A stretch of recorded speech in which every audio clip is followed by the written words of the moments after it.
My name is Rose Nastasi. I am now Rose Orsi since I'm married. I was born on the 12th of December 1940. I was born in a little town called Nasidi, but under the Shire of Librizzi. My home was a very humble house with no electricity, no running water. We did our cooking on the wood. We had to fetch the wood from the bush, bring the wood there to do our cooking. The water, we had to go to a spring field and carry it home in containers for cooking and washing. In 1952, my uncle came back to Italy with his Australian wife to see his mum and his siblings. His father had already passed away. And they had been married for many years, 15 years or more. They had no children. So someone suggested that they'd take me to Australia with them. At first, Mum and Dad were against it. They said, no way, Australia is such a far, far away place. I was excited, but they weren't keen on it. But then some relations managed to talk them around. They said, look, she's got a better opportunity, why don't you let her go? So they did, they let me come to Australia. So I came with Auntie and Uncle on a boat called Australia. There were 3 boats back in those days. One was called Australia, one Neptunia and one Oceania. There were 3 boats exactly the same. We arrived here in 1952 in September. Then I went to school for 2 years, but by then I was missing my family. And I was hoping to go back to Italy. Though Mum and Dad said, if you're not happy, we'll find money to get you back here. But I didn't tell them that I was not unhappy, that I was missing them. So I decided, no, I'll leave school now and I'll get a job and go back to Italy. So then Auntie saw that I was determined to get a job. She said, well, there is someone across the road here that are looking for a junior. It's a clothing firm called M&M Johnston. She said maybe they'll give you a job there. She gave me the address and off I went, and they were still there, so I went upstairs and I said the employment office sent me for a job here. And they said, yes, so come on Monday because we are closing now. I said, yeah, I just wanted to see where I had to come. So the following Monday I started work there. And I worked there until I got married. Well, when I met Michael, and then we got engaged and we got married and worked there until my daughter was born. Then I had to give up work. So going back to Italy was still put on hold.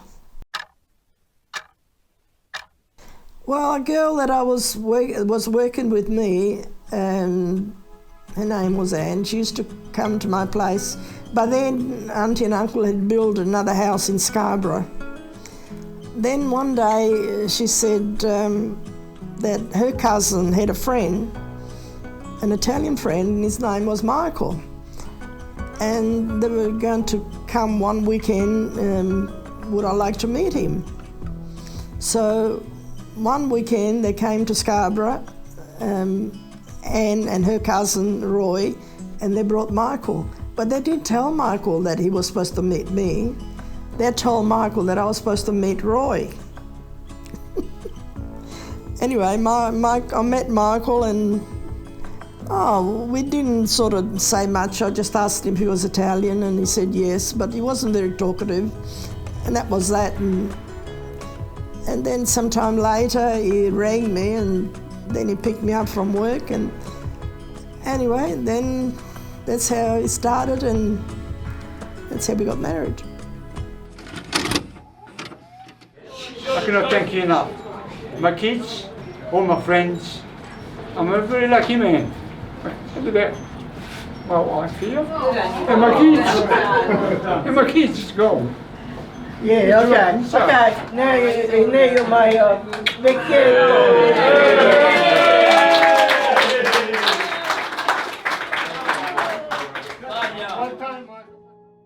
Going back to Italy after 17 years, when you're only 11, when you left there and you go back, you are 29, nearly 29.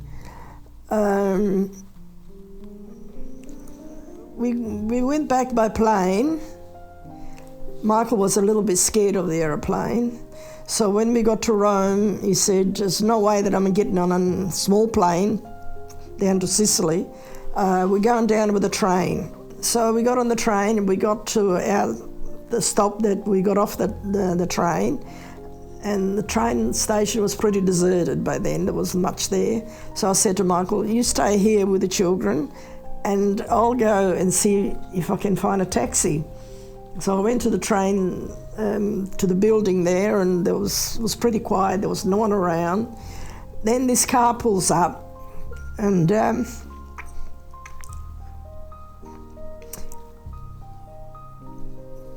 I thought, well, I'll ask that person.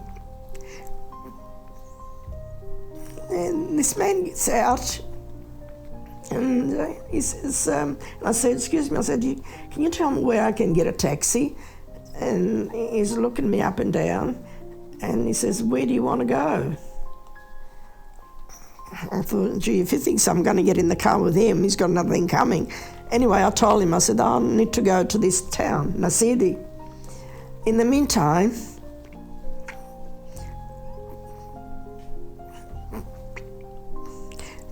this man was getting out the car and he said, do you know him? I said, that's my dad. And then Mum got out. That man was my cousin that took them there, but I didn't know him, of course, because I was little, but he had an idea it was me. Yeah, it was emotional. Seeing Mum and Dad after 17 years was lovely. So then we went back to where Michael was, and we all piled in that little car. I don't know how he managed to get us all in there. There was Mum and Dad and the driver and me and Michael and the two children, and we brought a pram and our suitcases. I don't know how he managed to get everything in that little car, but he did. He got everything in that little car and we got home.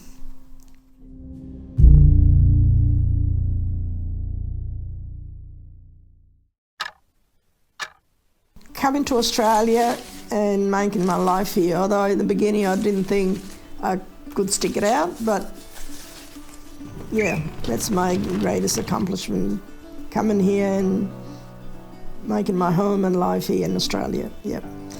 I enjoy my sewing and my gardening. If you enjoy something, then you're going to love it and get some satisfaction. When I go to bed at night, I think, now what have I done today? Oh yes, I did a bit of this in the garden, I did this, I did that, and yesterday I squashed some olives. Oh, well, I squashed some olives, yeah, that's a good thing. It's always nice to think back on what you've done, and it's relaxing to know that you've done something and fruitful, you know, whether it's sewing or gardening, cooking, whatever. And it's always nice to know that you've got family to call on when you need them.